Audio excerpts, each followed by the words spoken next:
on the 13th day of July, were born into the better life.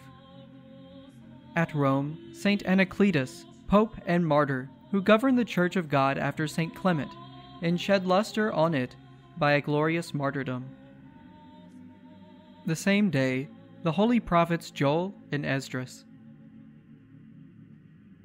In Macedonia, blessed Silas, one of the first Christians, by the apostles he was destined for the churches of the Gentiles with Paul and Barnabas. Filled with the grace of God, he zealously discharged the office of preaching, and after glorifying Christ by his sufferings, rested in peace. Also, Saint Serapion, martyr, who obtained the crown of martyrdom by fire in the time of the Emperor Severus and the governor Aquila. In the island of Chio, in the time of the Emperor Decius and the governor Numerian, the martyr Saint Merops. Being clubbed to death, he went to our Lord. In Africa, the holy confessors Eugenius, the faithful and virtuous bishop of Carthage, and all the clergy of that church.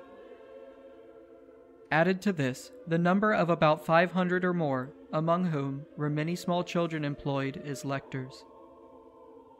In the persecution of the Vandals, under the Arian king Huneric, they were subjected to scourging and starvation, and driven into a most painful banishment, which they bore with joy for God's sake.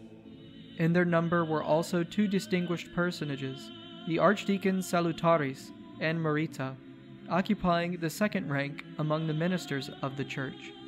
Both had 3 times confessed the faith, and were illustrious by their sturdy perseverance in Christianity.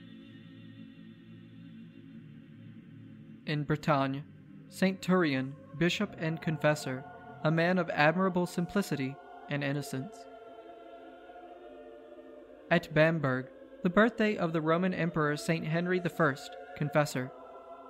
He led a life of perpetual virginity with his wife, Saint Cunegund, and converted Saint Stephen, King of Hungary, and almost all of his people to the faith of Christ. His festival is celebrated on the 15th of July. And elsewhere, many other holy martyrs, confessors, and holy virgins. Thanks be to God.